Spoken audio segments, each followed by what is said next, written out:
Laetitia Hallyday, sa sentence définitive sur David Hallyday et Laura Smith. La diplomatie ou la stratégie, les manœuvres habiles, c'est fini. Basta les bons sentiments.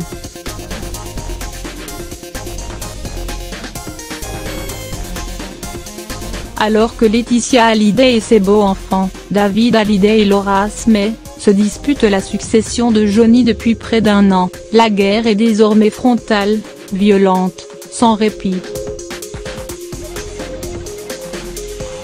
Les procédures et les règlements de compte se succèdent en mode blitzkrieg, à l'initiative des aînés du rocker.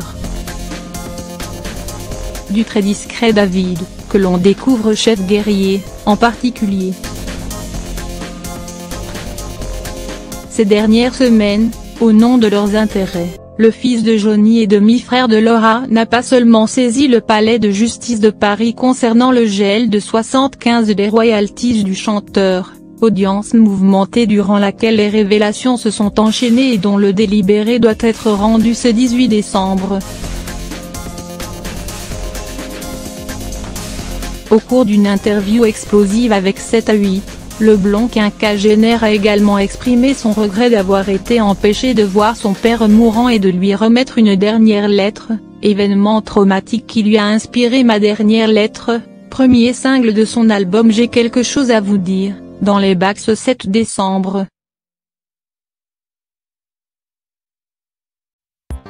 Premier entretien catastrophique pour la veuve Hallyday. Ce vécan du 1er décembre, alors qu'il venait de marier sa demi-sœur, s'imposant comme le nouvel homme fort dans la vie de cette dernière, les paroles d'une nouvelle chanson de David, Éternel, ont été révélées, très à charge contre Laetitia. Et le chanteur a lui-même dévoilé sur son compte Instagram un 3e morceau évoquant son deuil de Johnny. Laetitia Hallyday s'attendait-elle à une telle série d'uppercuts/obliques ? Accusée de captation d'héritage, la veuve de Johnny a d'abord tenté de se disculper, en plaidant les dernières volontés de son époux pas toujours très courageux au sujet de ses aînés. Dans son camp, Achille Naluto, autre de l'enquête Ils se sont tant aimés, reproche une communication avec énormément de secrets et de mensonges.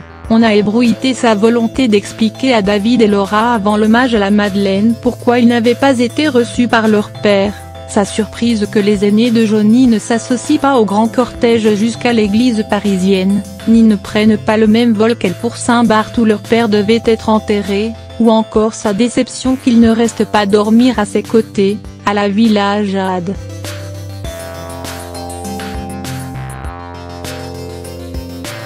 Des tentatives de négociation ont échoué, fin septembre, alors que des clichés ont dévoilé une visite de Laura à la Savannah, à Marne-la-Coquette. Chaque camp accuse l'autre d'avoir monté la paparazade.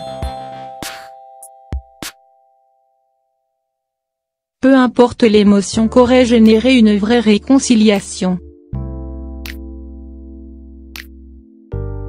Les uns et les autres s'arc-boutent sur leur position.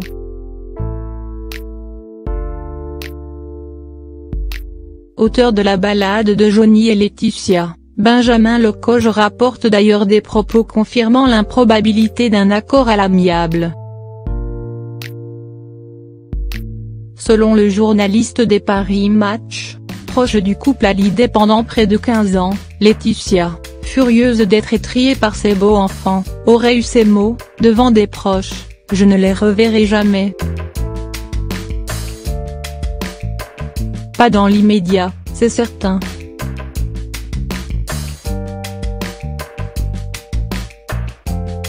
C'est entouré d'autres proches que la veuve de Johnny célébrera la mémoire du rocker, au cimetière de Laurie, à Saint-Barth, ce 5 décembre.